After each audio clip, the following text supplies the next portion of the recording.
twe turizeza akarere ka Rwamagana ko tuzagarukira kure hashoboka. Intego dufite ni ugutwara igikombe cy'intara, ntago tuzarekura kandi dufite gahunda ikomeye. Turakomeje, abayobozi niba tujya hafi bakadushyigikira bakadufasha, tukabasha gutegura abajeni bacu mu mutwe, n'ibitari ibi tuzabibagezaho. Ikintu twakwizeza akarere ka Rwamagana tugiye guserukira ni uko tuzagahesha ishema, tuzakora ibyiza byose bishoboka, kandi icyo ngicyo andi makipe twitege pe.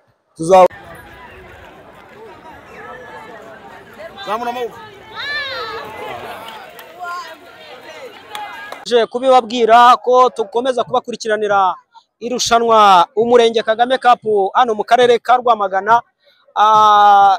Urushize kera ngo rurihinyuza intwari, ababyinaga muri mita ubu nibo bari kurira, abarimo kurira igihe amakipe yajyaga kuruhuka bari guseka. Muti rero birangiye gute? Mu mupira w'amaguru niho tugiye guhera igikombe cyamaze kubona nyiracyo. Ikipe y'Umurenge wa Gishari ku nshuro ya kabiri yikurikiranya yishubije iki gikombe, itsinze kuri penalite 5-3. iya nyuma ntabwo Rubona yiriwe yitera, dore yuko Gishari rero abanzaga gutera. Irangiye rero Gishari irase penalite, ariko iya nyuma yayo ntiriwe inayitera. Bivuga ko penalite zinjiye ku ruhande rwa Gishari 5 zayo zirimo penalite nziza cyane. Hano penalite navuga yatewe neza cyane n'umunyezamu, umunyezamu bakimushyiramo Hasani navuze ni irarangiye. Rubona ntabwo iki gikombe kigitwaye, kuko nahise nibuka ko umwaka ushize nabwo nibo bari bakuyemo penalite, kuko nabwo umukino impaka zakemuwe na penalite, nabwo umunyezamu yongeye kwigaragaza. Ni ku bazamu bose b'ikipe ya Gishari. Hari undi muzamu afite w'umusaza wari ugiye kujyamo mu gice cya kabiri ndetse umukino uhita. Numvaga ko noneho zira penalite zose ari buze kuzikuramo, ariko abazamu bose b'Umurenge wa Gishari ngira ngo ni bamwe Jise. Hanyuma Hasani, uyu ni umukino twavuga tugiye mu migendekere yayo mu ncamake. Mu gice cya mbere ikipe ya Rubona ya dominye Gishari, wenda byari byegeranye, ariko wabonaga Rubona ariyo yabonaga amahirwe yo gutsinda. Ikibuga cyaje kwicurika mu gice cya kabiri. Gishari yatsindaga yerekeza ku isoko muri iki gice cya kabiri. Mu gihe mbere yatsindaga yerekeza aho bita kuri ahitaga kuri Petro Rwanda kera, cyangwa se kuri Polisi Headquarter. Birangiye rero ikombo igitego cya kabiri, dore ko twari twagiye muri mita ari 2-1. Igitego cyiza cyane, igitego cyiza cyane atunguye abantu benshi. Ibyo umufana yatubwiye wa Gishari ni nako bigenze. Imyaka si ikintu, abo bataba abantu ni abasaza, baraza kunanirwa tubagombore. Niko yari yatubwiye. Ariko aba bantu abemera iby'abaferi, urashaka kuvuga ati abantu nyamara bafite ikintu bizeye. Gusa aho yatubwiye ati turasenga cyane, ariko icya kabiri yatubwiye ati turasenga cyane twitoreza hafi ya kiliziya, hafi ya wenda hari n'izindi sengero. Ariko ikigaragara ikipe ya Gishari yari ifite icyizere, nubwo yari yatsinzwe abonaga abafana bayo batacitse intege. Hanyuma tumaze kubabwira ko Gishari twaye igikombe ku nshuro ya kabiri yikurikiranya. Ese ibyayibayeho itsinda Jarama 4 ariko igaterwa amaga bizongera bibe? Nizere ko abantu b'Igishari batazongera gukora ikosa nk'iryo bakoze umwaka ushize, kudacekinga nimba hari umukinnyi bafite wigeze ahabwa ibyangombwa n'ishyirahamwe ry'umupira w'amaguru Ferwafa. Icyo ni ikintu wenda batitaye umwaka ushize, ariko nibakitaho bafite ikipe nziza cyane. Tunyarukiye no mu yindi mikino mbere yuko turi bujya no kureba ko ibikombe biri buze gutangwa, nuko uyu munsi ntago ari uyu mukino wabaye wa finali. Finali zabanje muri volleyball ariho duhereye. Hasani, Mwurire byagenze bite? Ibyabaye kuri Mwurire rero ntago umuntu Mwurire bayikubitiye ahareba bavuga ngo nahareba Inzega. Inzega ariko ni mu majyepfo.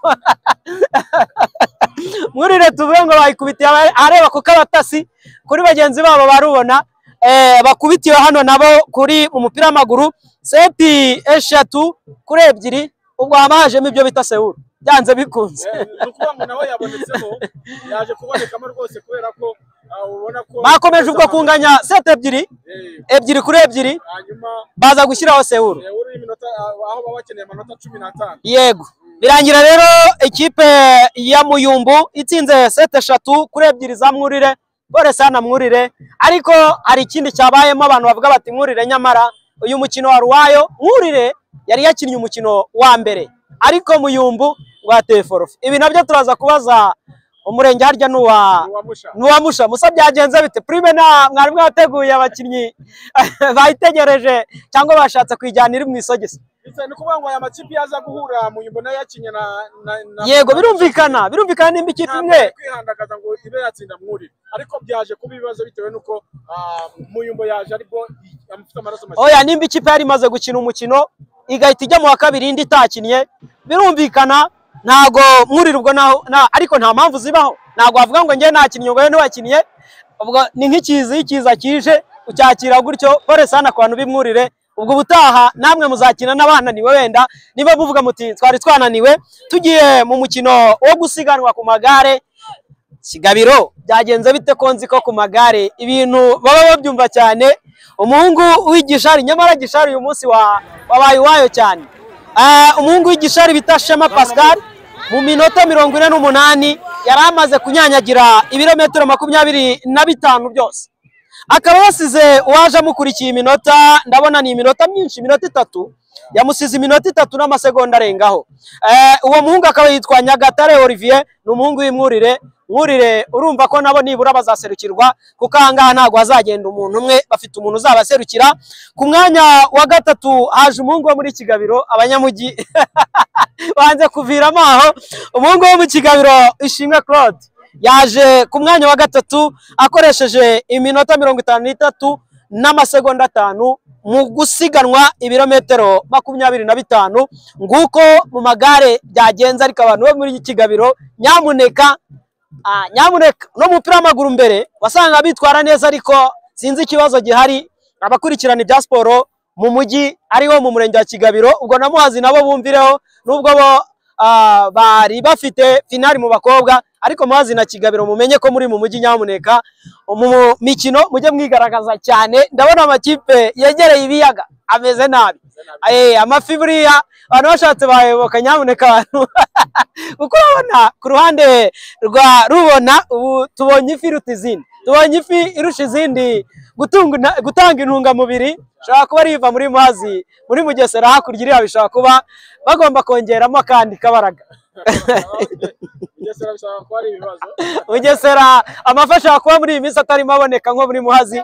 Ubwo abaturiye hariya rero cyangwa se abareba ibijyanye n'amafi, nyamuneka murebe nimba ifi zahariya zikiboneka, kuko abana bo muri Gishari batweretse ko burya ifi ifite ikintu ivuze. Buriya bamanukaga bakajya ku kiyaga bakazamukana ifi bakayijugunya mu mazi, umufa bakawumva. Ni nazo mbaraga mwabonye bari bafite. Nyamuneka ubwo tujye tuyigisha abantu tuti mujye mumenya kurya ibiri iwanyu. Ngaho rero abakunzi ba Kigali 500 TV, mu kanya tugiye kureba kuntu ibikombe bitangwa, ubwo ibindi turaza kugenda tubibagezaho. Ni ibice abayobozi bari butangariza ahangaha. Twabibabwiye yuko ari abayobozi batandukanye, birumvikana kuva ku rwego rw'intara bari hano. Meya Mbonyumuvunyi Rajab ari hano, pole sana kandi kuri Meya Mbonyumuvunyi Rajab umurenge avukamo wa Rubona, ubwo na former meya Nehemi Wimana tubihanganishe cyane. Ntekereza ko wenda meya uriho uyu munsi, ubu ikipe zose niza, ariko uriya nka Nehemiya imbaraga yatakaje kugira ngo ategure, n'umuntu ukunda siporo cyane, ategure Rubona. Zibari imbaraga nyinshi cyane, ariko umwaka utaha nabo bashobora kuzabikora. Reka rero tujye gukurikirana ibijyanye n'itangwa ry'ibihembo kugira ngo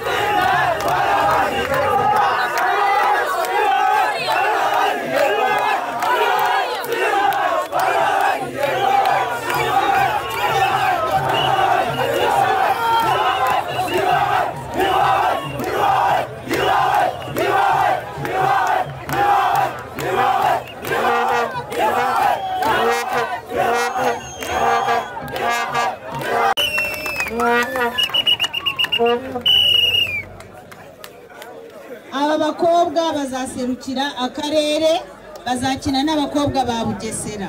Mugende mwitegure neza kugira ngo ibyishimo bya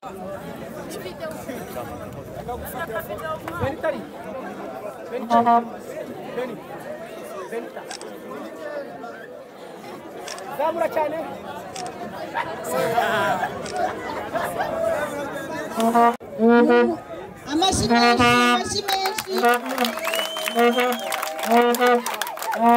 ubu ni ikipe y'akarere nubwo ari ikipe izamukiye mu murenge wa Kigabiro, ni ikipe y'akarere muri basikete.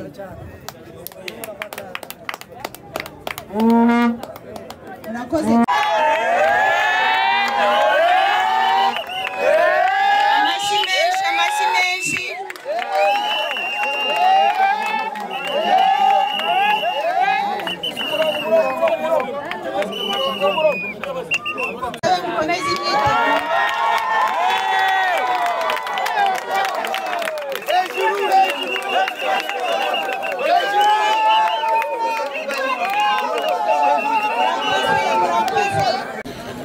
ndetse na basikete ya Kigabiro na volleyball ya Muyumbi, babwire ngo mwese congratulation.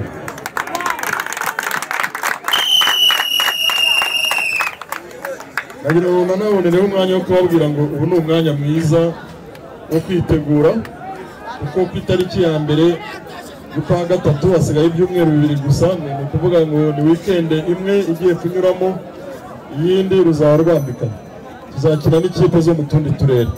Ni umwanya mwiza rero kugira ngo twitegure kandi twitegure neza. Izi kipe zizaserukira akarere, ubwo umurenge urakomeza uzifashe, natwe nk'akarere ubu ntabwo zikiri ikipe z'imirenge gusa, ikipe z'umurenge n'akarere dufatanyije ko nizo zigiye guserukira akarere. Rero izo kipe zose bamuritse aha ngaha tuzafatanya, tuzaba hafi, dufatanye n'imirenge uturukamo kugira ngo ibikombe bizatahe Rwamagana. Ikipe nabonye aha ngaha birashoboka cyane ko ari igikombe cya volley, cya basket, cya foot mu bahungu n'abakobwa, rwose birashoboka cyane ko tuzabizana. Birasaba rero gukomeza gukora imyitozo, ariko no gukomeza kwireba kugira ngo turebe amabwiriza agenga iri rushanwa ry'Umurenge Kagame Cup kugira ngo tuzayubahirize yose. Babwiye ko turi bubakurikiranire iri rushanwa Umurenge Kagame Cup mu karere ka Rwamagana kugeza risojwe. Twabwira yuko itangwa ry'ibikombe hamaze kubaho itangwa ry'ibikombe. Gishari mu bahungu twabibabwiye atwaye igikombe, ariko ntabwo twabibabwiye ko mu bakobwa umurenge wafumbwe waje gutsinda umurenge wa Muhazi akaba ari utwaye igikombe. Ntabwo twanababwiye ko umurenge wa Kigabiro ari we watwaye ari buzahagarara akarere ka Rwamagana muri basketball, imikino izabera mu karere ka Bugesera ku itariki ya mbere z'ukwezi kwa gatatu. Icyo twabwira rero aka kanya turi kumwe hano n'umuyobozi w'urubyiruko muhuzabikorwa w'inama y'igihugu y'urubyiruko mu murenge wa Gishari, wanagiye aba hafi aba basore kuva n'umwaka ushize, aho baviriyemo ahantu mu buryo benshi batagiye bavugaho rumwe, byanateje saga cyane, ariko birangira n'ubundi bavuga bati umwaka utaha byanze bikunze tuzajyaho kandi tuzagera kure. Turi kumwe na Emi, felicitation kandi. Merci. Yego, ngaho tubwire imbamutima zawe aka kanya kuba mwongeye gukinira irushanwa muhagarariye akarere ka Rwamagana. Nicyo gikomeye kuruta gutwara igikombe, kuko igikombe si ubwa mbere mu gitwara.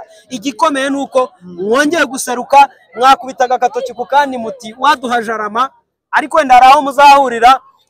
Mbere yuko mutekereza Jarama, ntekereza ko mu mitwe y'abanyagishari harimo Jarama. Nkurikije ibyo nagiye nganira na bamwe, baje bafite imbaraga zidasanzwe, nubwo rubona yari yabiteguye cyane, ariko Jarama iri mu mitwe y'abanyagishari. Mbere yaho ari Bugesera, Jarama ikomeje wenda mushobora kuzahurira ahandi ku itariki ya mbere. Niki muri bubwire abanyagishari? Ariko mbere ubanze utubwire mwari mwateguye gute kugira ngo mutsinde ikipe ya Rubona yari yaje yateguye buri kimwe cyose? Murakoze cyane. Amazina yanjye nitwa Harerimana Emmanuel, bakunze kunyita Emi, nkaba mpagararira urubyiruko mu murenge wa Gishari. Mu by'ukuri gutwara igikombe ntabwo ari ibintu bintunguye, kuko nari narabiteguye. Umwaka ushize nagitwaye mbimerita, ikipe twakinye yitsinda nyimerita. Ahubwo icyo nababwira, uyu mwaka ikipe tuzahura inyitege, kuko mfite abana bateguye mu mutwe, bafite preparation, bujuje ibisabwa byose. Rubona yaje ivuga ko ishaka gukora revenge, ariko buri umujinya urakubitisha. Uwagutsinze ntaho aba yaragiye, kandi uwamuteguye ntaho yagiye. Twebwe iki strategy dufite ni ugukoresha abana bakiri bato, kandi bafite imbaraga kandi bari hamwe. hanyuma abanyabugesera bababwira iki mugiye guhura, abanyarwamagana bababwira iki, dore ko iri rushanwa rigitangira igikombe cya mbere kibitse hano mu karere ka Rwamagana, kiri irushanwa ry'imiyoborere myiza. Murakoze cyane. Kuva icyo gihe nta kindi gikombe kirahaza. Wabwira iki by'umwihariko abanyarwamagana, abanyabugesera babitegure bate? Murakoze cyane.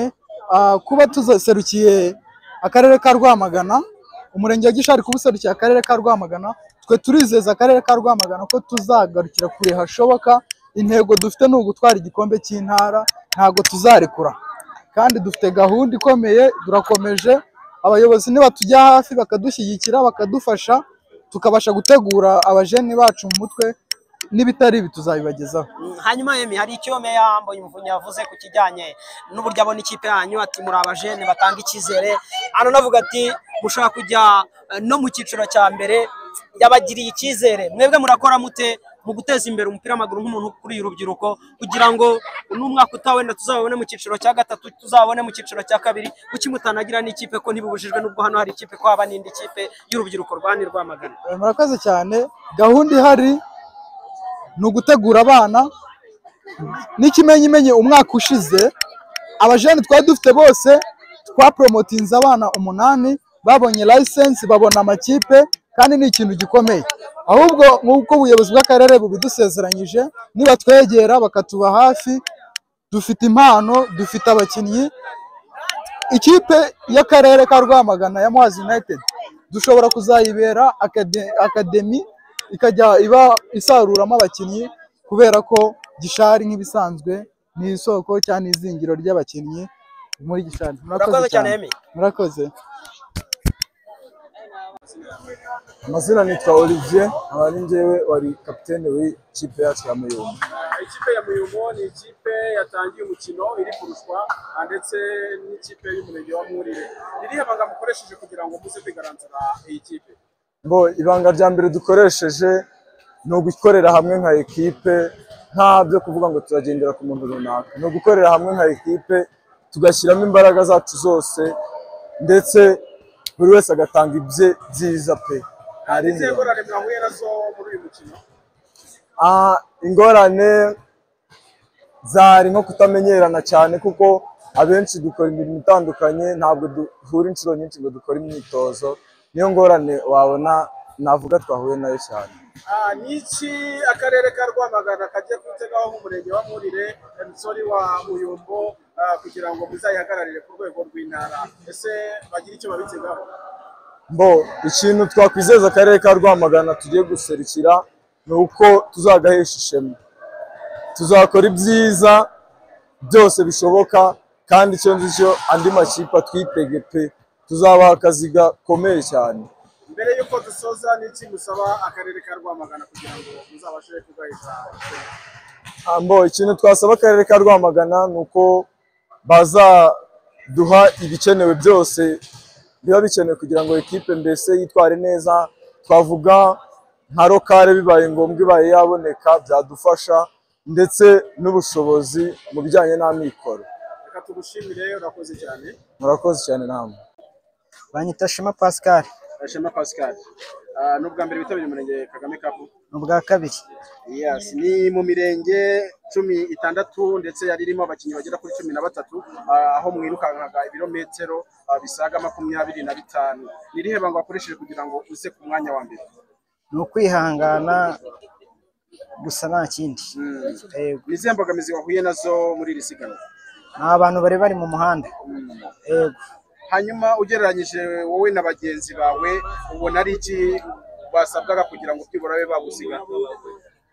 Ikintu nabarushije njyewe nuko nimaze kubimenyera, icyo kintu nabarushije imenya kujera imbaraga zanjye.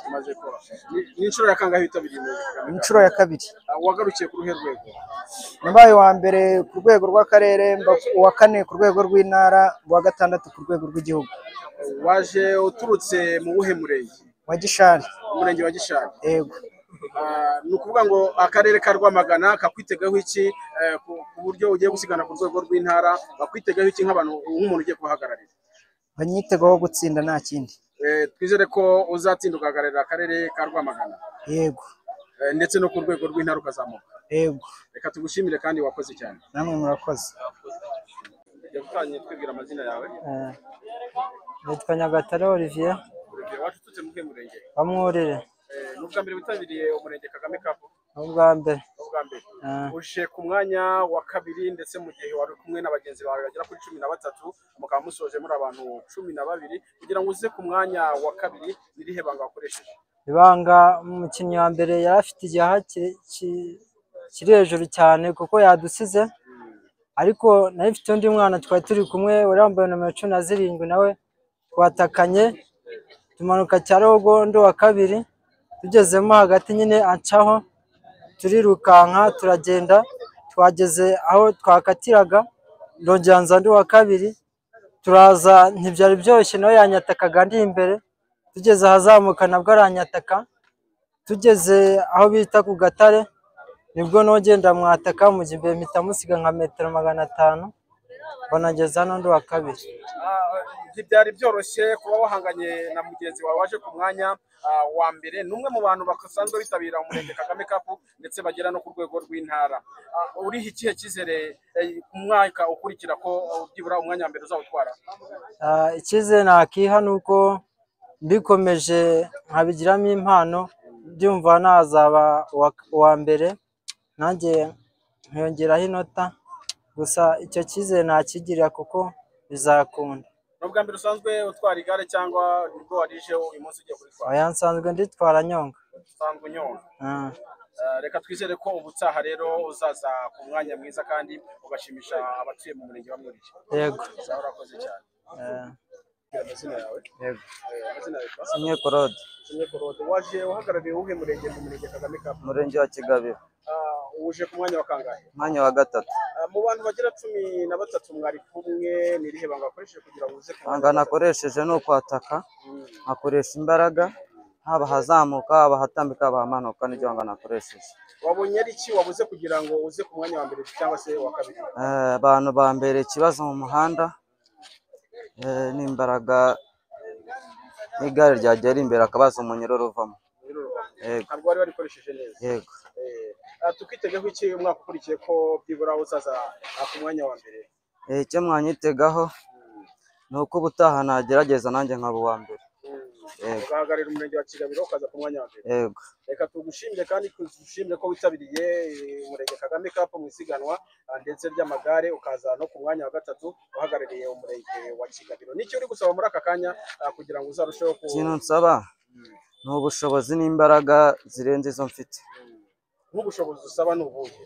Ubushobozi nsaba nko kuba nahabwa imyenda y'akazi cyangwa se n'igare ikamfasha kuba nakorana.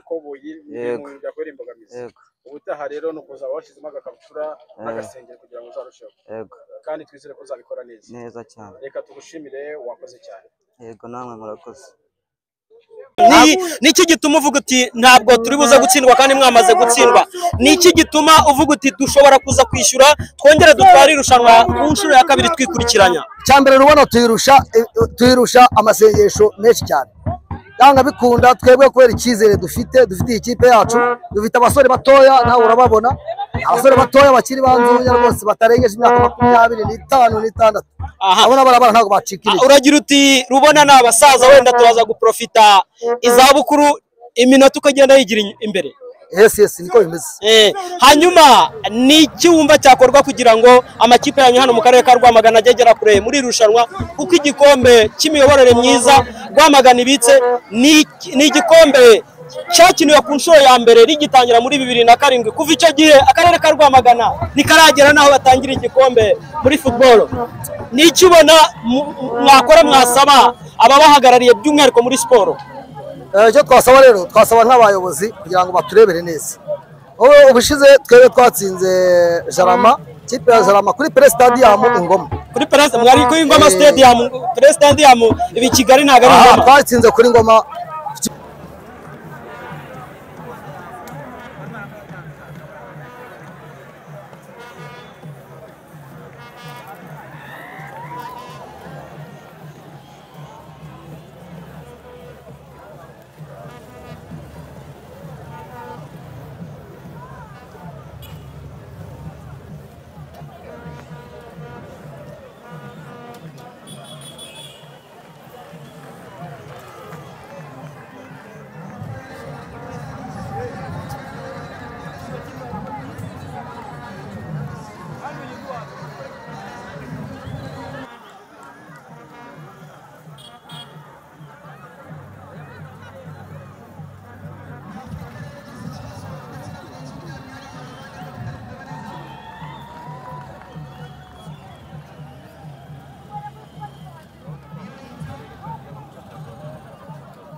Thank